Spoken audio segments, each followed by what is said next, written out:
کہتے ہیں اولاد اگر کامیاب ہو جائے تو دنیا کہتی ہے بیٹا بہت نیک ہے، لیکن کوئی نہیں جانتا کہ اس کامیابی کے پیچھے ماں باپ کی کتنی دعائیں اور قربانیاں ہوتی ہیں۔ یہ کہانی ہے احمد کی، ایک غریب مگر محنتی لڑکے کی، اور اس کی ماں کی، جس نے اپنی ہر خوشی، ہر خواہش قربان کر دی صرف اپنے بیٹے کے روشن مستقبل کے لیے۔ احمد ایک چھوٹے سے کچے گھر میں پیدا ہوا۔ باپ مزدور تھا، مگر ایک حادثے میں زندگی ہار گیا۔ ماں تنہا رہ گئی، اور اس کے کندھوں پر ساری ذمہ داری آ گئی۔ ماں دن رات سلائی کرتی، اور احمد کو کہتی، بیٹا، غربت ہماری آزمائش ہے، کمزوری نہیں۔ بس علم حاصل کرو، اللہ تمہیں بلند کرے گا۔ جب دوسرے بچے کھیلتے، احمد کتابوں میں کھویا رہتا۔ وہ چاہتا تھا کہ ایک دن اپنی ماں کو سکون کی زندگی دے۔ رات کو جب وہ سوتا تو ماں اس کے سر پر ہاتھ پھیرتی اور کہتی، اے اللہ، میرا بیٹا کسی کے آگے ہاتھ نہ پھیلائے، بس اپنے نصیب سے راضی رہے۔ وقت گزرا، احمد جوان ہوا، مگر حالات نہ بدلے۔ کبھی بجلی کا بل ادا نہ ہو پاتا، کبھی فیس کا انتظام مشکل ہو جاتا۔ تب احمد چھوٹی موٹی نوکریاں کرتا تاکہ اپنی پڑھائی جاری رکھ سکے۔ ماں کبھی شکایت نہ کرتی، الٹا احمد کے زخموں پر مرہم رکھتی۔ ایک دن جب وہ تھک کر کہنے لگا، ماں، شاید قسمت میری نہیں ہے، ماں نے مسکرا کر کہا، بیٹا، قسمت تو اللہ لکھتا ہے، اور وہ کسی کا حق نہیں مارتا، بس صبر کر۔ آخر کار احمد نے تعلیم مکمل کی، یونیورسٹی میں سب سے نمایاں طالب علم بنا۔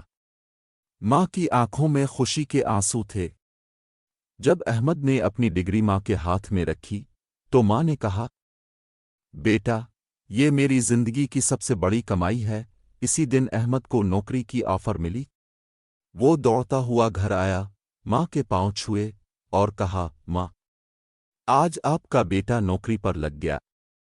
ماں کی آنکھوں سے آنسو بہنے لگے، بیٹا، بس اب یہی دعا ہے کہ تم ہمیشہ ایمان پر قائم رہو۔ کچھ سالوں بعد احمد کو بیرون ملک بڑی کمپنی سے نوکری ملی۔ ماں نے آنسو چھپاتے ہوئے کہا، جا بیٹا، تم میرا فخر ہو، لیکن یاد رکھ، ماں کی دعائیں تجھے ہمیشہ حفاظت دیں گی۔ احمد نے وعدہ کیا، ماں، بس تھوڑے دنوں کی بات ہے، میں آپ کو بھی اپنے پاس بلا لوں گا۔ ماں نے مسکرا کے سر ہلایا، لیکن جاتے وقت دل میں ایک عجیب سا درد چھپا لیا۔ احمد وہاں پہنچا، زندگی اچھی ہونے لگی، نئی گاڑی، نیا فلیٹ، عزت، دولت، سب کچھ مل گیا، مگر فون پر ماں کی آواز بدلنے لگی۔ وہ کم بولتی، کم ہنستی، کہتی، بیٹا، تم خوش ہے نا؟ بس یہی کافی ہے۔ ایک دن احمد نے کہا، ماں، آپ کو یہاں لانے کی تیاری کر رہا ہوں، بس تھوڑے دن اور۔ ماں بولے، نہیں بیٹا، میں ٹھیک ہوں۔ ماں تو وہ درخت ہے جو سایہ دیتی ہے، چاہے خود دھوپ میں جلتی رہے۔ پھر ایک دن احمد آفس میں بیٹھا تھا کہ فون آیا۔ پڑوسی کا تھا، آواز کانپ رہی تھی، بیٹا احمد، تمہاری ماں اب نہیں رہیں گی، دنیا تھم گئی۔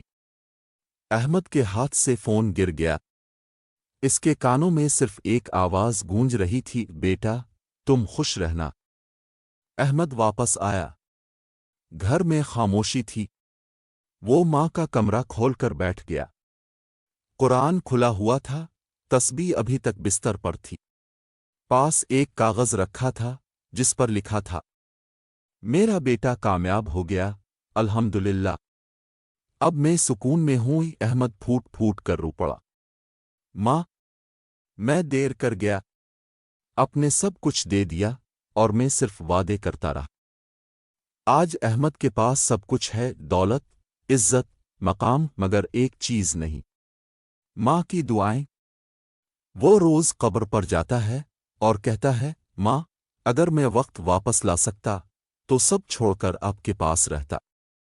دنیا کی سب سے بڑی حقیقت یہ ہے کہ ماں باپ ہمیشہ نہیں رہتے، لیکن ان کی دعائیں، ان کی قربانیاں ہمیشہ بچوں کے ساتھ رہتی ہیں۔